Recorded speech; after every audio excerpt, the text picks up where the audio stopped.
गोकुल के काना, नंद यशोदा के काना, मथुरा के काना, राधा के काना, जिसने इस धरती को पवित्र किया, धरती के लोगों को ज्ञान का इत्र दिया।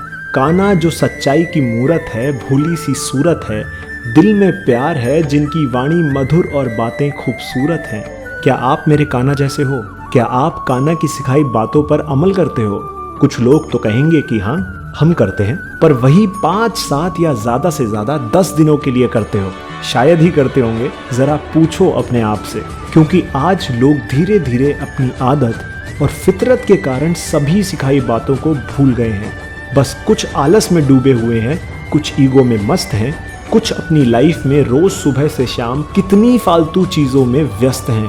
कहाँ गया आपका फोकस? कहाँ गया आपका डिटर्मिनेशन? कहाँ गया आपका विश्वास? कहाँ गई आपकी कोशिश? कहाँ गई आपकी शांति? कहाँ भाई कहाँ? अपने बिस्तर पर ही रख दिए थे क्या? कभी तो आप ईगो में होते हो। बाइक होती है आपके पास, पर कार खरीदने के बाद आपकी ईगो की हाइट एक स्टेप बढ़ जाती है। छोटी छोटी बातों पर चिड़चिड़े से हो जाते हो, समझते नहीं हो कि क्या गलत है और क्या सही, और गुस्सा कर डालते हो, जबकि वही बाद में पछतावे का रूप ले लेता है। कोई किसी छोटी मोटी मुश्किल में पड़ जाने पर कॉन्फिडेंस खो देता है, तो कोई कोशिश ही नहीं करता कुछ करने की। यूं तो श्री कृष्ण की बातें आप सभी को अच्छी लगती हैं, पर आप कितना मानते हो उन सभी बातों को? उन्होंने सब कुछ बताया है गीता में कि क्या गलत है, क्या सही, सब कुछ। क्यों नहीं सीखते उनकी बताई बातों से? जन्माष्टमी में सभी लोग भक्त होते हैं, पर श्री कृष्ण चाहते हैं कि उनके भक्त सिर्फ भक्त नहीं, सशक्त भी हों। सशक्त हों अपनी अच्छाई में, सशक्त हों अपनी ईमानदारी में, सशक्त हों मेहनत करने पर, सशक्त हों अपने आप को बदलने में। क्या आप भी श्री कृष्ण के फॉलोअर हैं? तो बताओ उनकी कितनी टीचिंग्स को अपनी लाइफ में उतार चुके हो? श्री कृष्ण ने अपनी जिंदगी में कितना कुछ सिखाया है, क्या हम उनकी एक सीख भी जान पाए हैं, उस पर अमल कर पाए हैं? आज इस वीडियो में श्री कृष्ण जी की 5 आसान सीख आपने मान ली ना, तो आप अपनी जिंदगी में कमाल कर देंगे। क्योंकि भगवान की सीखों को माना जाए ना, तो दोस्त बुरी किस्मत भी अपना रास्ता बदल लेती है। बात करते हैं श्री कृष्ण की 5 सीख क्या क्या हैं। कंट्रोल योर एंगर, यानी अपने गुस्से पर काबू पाओ। त्रिविधम नरकस्येदम द्वारम नाशनमात्मनः कामः क्रोधस्तथा लोभस्तस्मादेतत्रयं त्यजेत।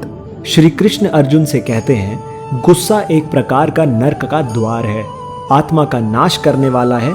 गुस्से से सिर्फ नुकसान ही नुकसान होता है, इसीलिए इसे त्याग देना चाहिए।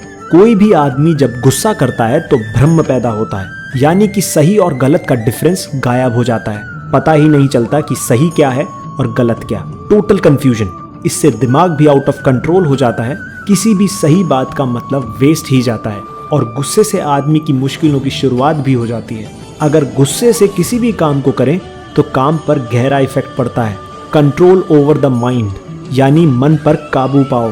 तानि सर्वाणि संयम्यं युक्त आसीत मत्परः वशे हि यशेन्द्रियाणि तस्य प्रज्ञा प्रतिष्ठिता।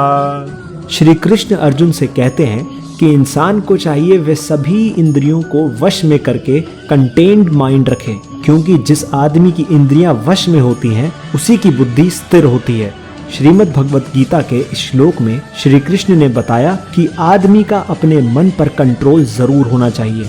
वे अर्जुन से कहते हैं कि मन बहुत ज्यादा चंचल होता है, इस पर कंट्रोल करना इंसान की जिम्मेदारी है, नहीं तो ये अपनी ही स्पीड से चलता रहता है। आज के समय में मन पर कंट्रोल रखने से मतलब है कि कई बार हमें पता होता है कि जो कुछ भी हम कर रहे हैं या फिर करने जा रहे हैं उससे किसी का नुकसान हो सकता है, या फिर हो सकता है कि खुद के लिए फ्यूचर में ये नुकसानदायक हो, लेकिन प्रेजेंट में कुछ पलों के लिए सुखद हो।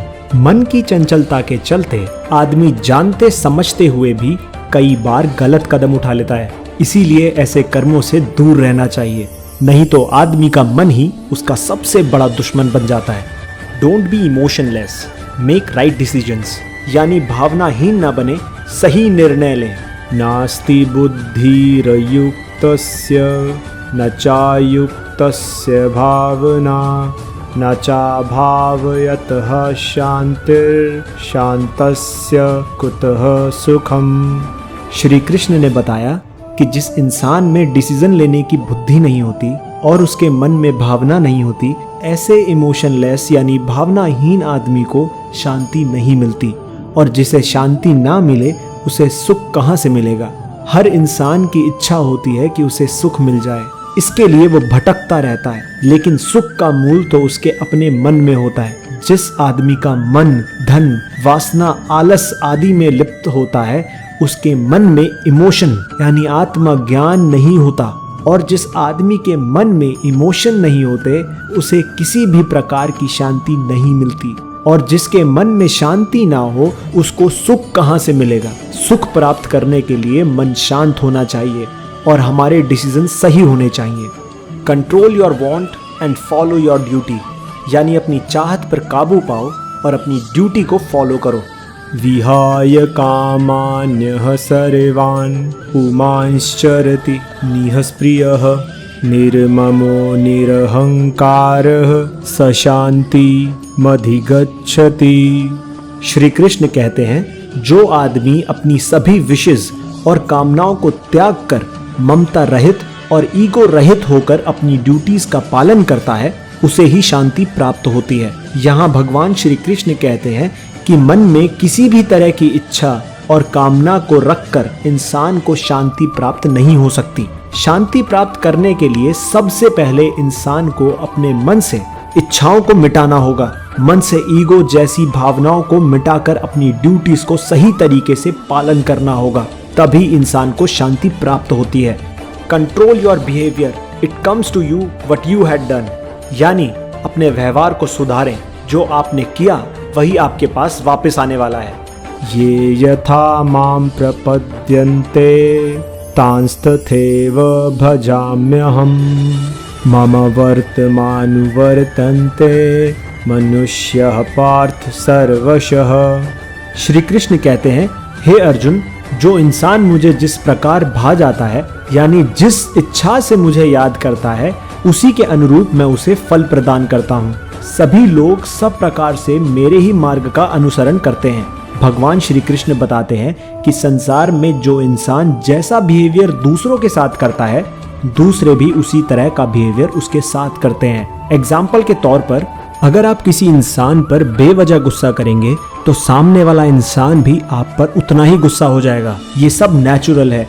हमें अपने इमोशन पर काबू रखकर डील करना चाहिए। श्री कृष्ण कहते हैं कि जिस तरह कोई मुझे सच्चे दिल से याद करेगा, मेरी सिखाई सभी बातों को मानेगा, मैं उसके लिए तत्पर रहूंगा। श्री कृष्ण की ये बातें लाइफ में बहुत ही असरदार साबित होती हैं। आपको जन्माष्टमी के शुभ अवसर पर अपने आप से वादा करने की जरूरत है कि इन विचारों को मानते हुए आप जिंदगी में अच्छा और बड़ा काम करेंगे। फिर आपकी जिंदगी गोकुल सी सुख शांति और खुशहाली से भरपूर होगी। अगर आप लोगों ने वीडियो यहाँ तक देख ली है तो प्लीज वीडियो पर लाइक, शेयर और कमेंट कर दीजिए। चैनल को सब्सक्राइब और बेल आइकन को प्रेस कर दीजिए ताकि आप आने वाली कोई भी अपडेट को मिस ना कर सकें।